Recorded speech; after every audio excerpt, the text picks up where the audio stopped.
അത്യാധുനിക സൗകര്യങ്ങളോടെ മിനിറ്റുകൾക്കകം സാധനങ്ങൾ വീട്ടിലെത്തിക്കുമെന്ന് അവകാശപ്പെടുന്ന പ്രമുഖ ക്വിക്ക് കൊമേഴ്സ് പ്ലാറ്റ്ഫോമായ സ്വിഗ്ഗി ഇൻസ്റ്റാമാർട്ട് അതീവ ഗുരുതരമായ നിയമക്കുരുക്കിലേക്ക്.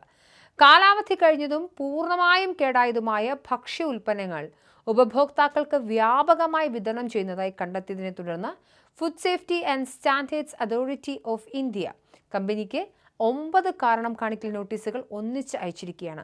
2006 ഭക്ഷ്യസുരക്ഷാ മാനദണ്ഡ നിയമപ്രകാരമുള്ള അതീവ ഗുരുതരമായ ചട്ടലംഘനങ്ങളാണ് ഉപഭോക്താക്കളുടെ നിരന്തരമായ പരാതികളെ തുടർന്ന് റെഗുലേറ്റർ സ്വിഗ്ഗിക്ക് എതിരെ ചൂണ്ടിക്കാണിച്ചിരിക്കുന്നത്.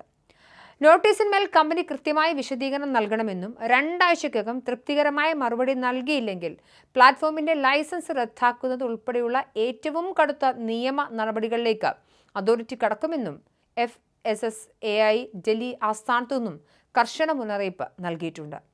ഓൺലൈൻ വഴി ഓർഡർ ചെയ്യുന്ന ജനങ്ങളുടെ ആരോഗ്യത്തിന് വൻ ഭീഷണിയാകുന്ന രീതിയിലാണ് സ്വിഗ്ഗി ഇൻസ്റ്റാമാർട്ടിന്റെ ഡാർക്ക് സ്റ്റോറുകളിൽ നിന്നുള്ള വിതരണം നടക്കുന്നതെന്നാണ് ഏജൻസിയുടെ പ്രതികരണം. Healthify whey protein, noise homestyle Madras mixture, പൂർണ്ണമായും ചീഞ്ഞുപോയ മുട്ടകൾ, കേടായ റെഡി ടു ഈറ്റ് ഭക്ഷണങ്ങൾ, കുഞ്ഞുങ്ങൾക്കായി ഉപയോഗിക്കുന്ന ബേബി ഫുഡുകൾ, കേടായ പാക്കറ്റ് ഭക്ഷണങ്ങൾ, ദുർഗന്ധം വമിക്കുന്ന പാൽ എന്നിവയാണ് ഇൻസ്റ്റാമാർട്ട് വഴി ജനങ്ങളിലേക്ക് എത്തിയതെന്ന് അതോറിറ്റി വ്യക്തമാക്കുന്നു.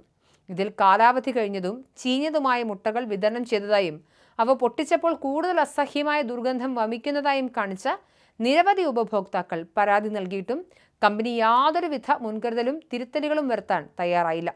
പലർക്കും അടുത്ത ഓർഡറുകളിലും സമാനമായ രീതിയിൽ കേടായ മുട്ടകൾ തന്നെ വീണ്ടും ലഭിച്ചതായും FSSAI ചൂണ്ടിക്കാട്ടുന്നുണ്ട്. വിതരണം ചെയ്ത കേടായ ഉൽപ്പന്നങ്ങൾ ഉപഭോക്താക്കൾ പരാതിപ്പെട്ട് തിരികെ നൽകിയിട്ടും ആ ഉൽപ്പന്നങ്ങൾ കൃത്യമായി പരിശോധിച്ച് മാറ്റുന്നതിന് പകരം അതേ കേടായ സാധനങ്ങൾ തന്നെ മറ്റു ഉപഭോക്താക്കൾക്ക് വീണ്ടും ഡെലിവറി ചെയ്തതായും കടുത്ത ആക്ഷേപമുണ്ട്. പല ഉപഭോക്താക്കളും കമ്പനിയുടെ കസ്റ്റമർ കെയർ വഴി വലിയ രീതിയിൽ പരാതികൾ ഉന്നയിച്ചിട്ടും അതിന് കൃത്യമായ മറുപടിയോ അല്ലെങ്കിൽ ഇത്തരം വീഴ്ചകൾ ഭാവിയിൽ ആവർത്തിക്കാതിരിക്കാനുള്ള സ്ഥിരമായ പരിഹാരമോ നൽകാതെ വെറും പണം മാത്രം തിരികെ നൽകി ഉത്തരവാദിത്തങ്ങളിൽ നിന്നും പൂർണ്ണമായും ഒഴിഞ്ഞു മാറുകയാണ് കമ്പനി ചെയ്യുന്നതെന്നും FSSAI നോട്ടീസിൽ കൃത്യമായി വ്യക്തമാക്കുന്നുണ്ട്. ഇതുകൂടാതെ വിപണിയിൽ വിതരണം ചെയ്യാനോ വിൽപ്പന നടത്താനോ ഔദ്യോഗിക അനുമതിയില്ലാത്ത ചില പ്രാദേശിക ബ്രാൻഡുകളുടെ ഉൽപ്പന്നങ്ങൾ ഇൻസ്റ്റാമാർട്ട് വഴി യഥേഷ്ടം വിറ്റഴിച്ചതായും അതോറിറ്റിയുടെ പ്രാഥമിക പരിശോധനയിൽ കണ്ടെത്തിയിട്ടുണ്ട്. കമ്പനിയുടെ പല റീറ്റെയിൽ സ്റ്റോറുകളിലും കടുത്ത ശുചിത്വമില്ലായ്മയാണ് അനുഭവപ്പെടുന്നത്.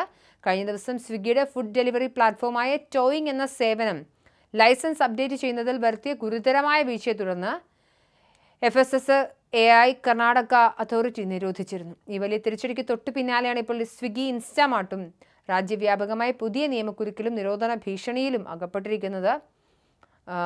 എന്തായാലും ഇതിൽ വിശദീകരണം അടിയന്തരമായി ഇൻസ്റ്റാമാർട്ട് നൽകുമെന്ന് പ്രതീക്ഷിക്കാം.